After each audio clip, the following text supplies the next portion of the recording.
Salut à tous, c'est Pong de la chaîne, bienvenue sur cette vidéo qui aujourd'hui va parler du fait de ne pas connaître les gens qui nous entourent et qui est potentiellement assez anxiogène pour énormément de personnes, d'où le fait que on se donne l'impression de connaître les personnes qui nous entourent.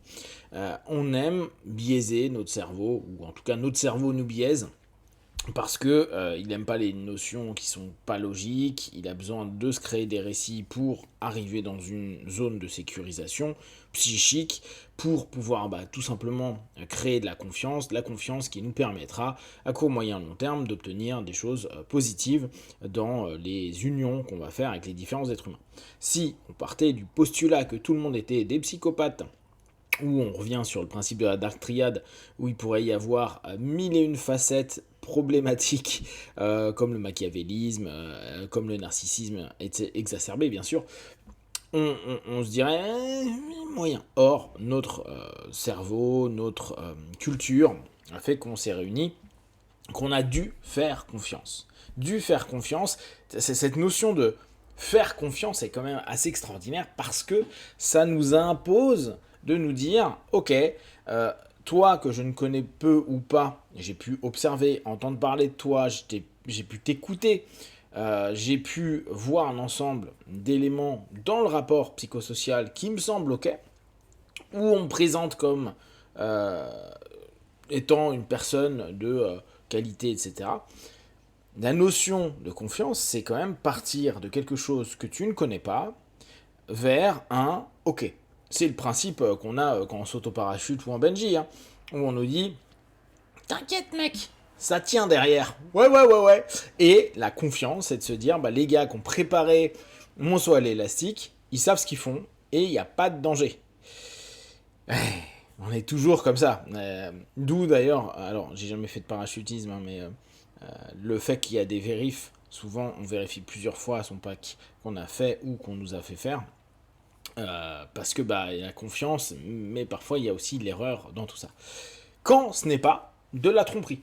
Bon, bien sûr, c'est quand même assez rare, on n'est pas dans des films d'action US où un mec nous prend notre parachute pour nous le bloquer, mais globalement, on a à prendre en compte cette idée qu'il peut y avoir des intentions qui sont non positives, ou en tout cas, on prend une notion narcissique qui ne sont basées que sur soi-même, ou psychopathique, où on n'a pas d'émotion ni quoi que ce soit, donc la personne, elle pense à ces stratégies qui lui apporteront un maximum de bénéfices, et elle s'en fout du reste.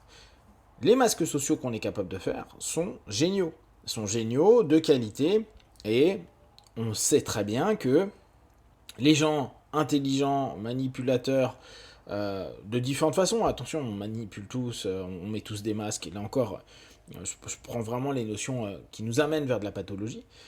On sait très bien que des personnes vont donc construire une image sociale qui est absolument cool, sympa. Le fameux voisin super sympa, le fameux vieux monsieur tout cool, le fameux gamin qui est serviable, et qui derrière, peut mettre en place plein de stratégies pour faire du mal aux autres, pour se venger, pour faire du mal à ses enfants, qu'importe. Cette notion, quand on la prend en compte, elle nous amène à fuck. Je fais confiance à un ensemble de personnes dont je ne connais rien.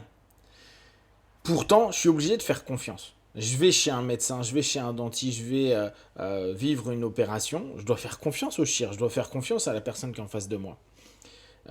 Parce que, alors derrière, on va mettre des labels. Il est médecin, il a un diplôme, il a été formé. Et dans tous les domaines, hein, on se dit, la personne, elle a la compétence, elle a la capacité, elle a la possibilité, donc je fais confiance à quelque chose qui n'existe pas. En fait, il y a une compétence, mais rien n'est dit qu'il sera mise à mon service à moi. Et ça, c'est toujours assez amusant de se dire, la réalité, c'est que je me suis persuadé, parce que c'est une convention sociale, que l'ensemble des personnes vont fonctionner de la même manière. Et comme on s'est fait en convention sociale, si on dit quelque chose, on tente de le faire. Si la personne a une compétence, elle l'applique. Si quelqu'un est gentil, c'est qu'elle veut être gentille pour plein de choses. Après, obtenir de la sympathie, des rencontres, parce qu'elle n'aime pas être seule, parce que plein de choses. Mais ça peut être aussi parce qu'il y a une stratégie derrière. Il y a une volonté de prise de pouvoir, il y a une volonté de voler, il y a une volonté de faire croire. Il y a plein de choses. Non, on ne connaît pas les gens en face de nous. Et on les connaîtra jamais. Et même pour les personnes qui disent ah mais moi je connais par cœur mon mari, ma femme, mes enfants, mes parents, hein, c'est pas vrai. Vous ne savez pas. Vous ne savez pas plein de choses. Et si on met en parallèle avec très souvent tout le travail sur le body language, ce que le Truchet, je crois, avait créé en synergologie, donc en gros, tout ce qui est expression du body language, on peut reprendre tout ce qui était Ekman, etc., le micro-expression, ou tout simplement ce qui était proposé en PNL, hypnose, etc., on peut avoir la notion de se dire je sais ce qu'il y a derrière, j'observe, je vois, et on peut voir des marqueurs divers d'éléments qui ne sont pas verbalisés, et si on est un petit peu suspicieux, se dire c'est étrange. Seulement, là encore, ça dépend la psychopatho de la personne qui est derrière. On ne sait pas du tout si la personne est juste, comme vous et moi, sans psychopathologie trop forte. Hein. Je ne dis pas qu'on n'a rien du tout, mais on est à peu près dans l'acceptable social. Ou s'il y a vraiment quelque chose de potentiellement dangereux pour le système social. Et la notion de se dire je sais, je vois, j'entends, qui nous ramène à une espèce de mouvement pour se rassurer. Et se dire oui, je connais plein de choses dans le body language, je sais que la personne là dit ceci ou cela. Ou ce que je trouve génial, hein, ce que fait Olicard avec regardez, il a dit ceci, ou Clément Viktorovitch, pareil, où il va lui le faire avec la rhétorique, les sous-entendus, etc. etc. C'est bien, mais ça, c'est juste pour nous rassurer. C'est juste pour nous dire ah oui, mais ça, il peut pas le contrôler. Mais vous en savez rien. Et moi, le premier, hein, on n'en sait rien en fait. On est juste là en train de se dire ah ouais, c'est ça qui a été dit. Ah bah oui, il a ce geste-là. Ah ouais, ça veut dire ça. Mais là encore, reprenez un psychopathe. Reprenez un mec de la Dark Triad. Les mecs sont des tueurs à gages pour faire passer des choses pour d'autres. Ils arrivent à créer suffisamment de séduction, à amener les gens suffisamment dans des transes, donc induire des transes diverses, pour que les gens soient sur des hallucinations, qu'elles soient auditives, qu'elles soient visuelles, qu'ils soient dans des projections, soient pas dans un ici et maintenant, ou même si on se dit je suis objectif et je suis en train d'analyser, mais ça se trouve on se fait avoir par plein de choses. Même les gens qui sont experts, c'est pour ça qu'il y a parfois un des trucs très amusant dans ce domaine-là, de la détection de mensonges, de la détection de est-ce que c'est des fous ou pas, ou des manipulateurs, pas besoin de forcément parler de fous parce qu'il faudrait définir ce qui est fou et ce qui est compliqué, mais globalement, les gens vont dire oui non mais moi je décode, je sais, mais tu sais rien en fait. Tu te rassures avec un ensemble de plans qu'on a préétablis à un moment donné, et on dit c'est la vérité, mais t'en sais rien, tant que la personne ne te le valide pas. Ou tant que ce que tu as prédit ne se passe pas, ou passe pas exactement comme tu dis, ça reste des récits. Ça reste des points d'observation hyper intéressants qui peuvent nous donner des indices, mais les indices ne nous disent pas que l'enquête elle est terminée. Regardez le nombre de crimes qui ont plein d'indices partout et qui, au bout du compte, 20, 30 ans plus tard, sont des cold cases, sont des cas qui n'ont jamais été gérés.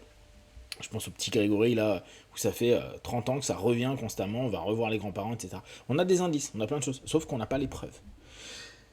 On n'a pas plein de choses qui nous amènent à... Et c'est la même chose pour la confiance qu'on va avoir. On n'a pas la preuve que l'on peut faire confiance. On peut avoir des indices, mais ça peut être des faux indices. Ça peut être des indices qui ont été construits. Ça peut être au-delà des indices, tout ce qui va verrouiller un petit peu les relations. Il suffit qu'on trouve que la personne soit sympa, la personne soit belle, la personne soit avenante, la personne soit honnête. Et là, on ouvre plein de choses. Genre, ouais, mais non, pas cette personne-là. Et d'ailleurs, je finirai là-dessus, observez à quel point, dès qu'on commence à connaître les gens, mais juste un petit peu, on est dans les mêmes contextes de boulot, ou de sport, ou d'association, et on arrive à les protéger, et à raconter un truc, à se dire, oui, mais eux, c'est normal, parce qu'on les connaît un tout petit peu, c'est pas grave, alors qu'une autre personne aurait fait le même comportement, on aurait dit ah, c'est quoi cet abruti, n'importe quoi, etc. On se fait biaiser très rapidement, on donne nos confiances, mais c'est aussi pour nous, hein, pour avoir un équilibre en nous qui dit ouais c'est cool, et on ne sait pas. Et faut vivre avec cette notion de on ne sait pas. Et on ne sait pas qui est proche de nous, et ce qu'ont fait les gens proches de nous. Voilà, c'est sympa ça. Si vous avez des questions, des remarques, n'hésitez pas. Comme d'habitude, de tout ce que je propose, ne prenez que ce qui est bon et juste pour vous. Testez, observez, analysez et concluez. Be one, ciao.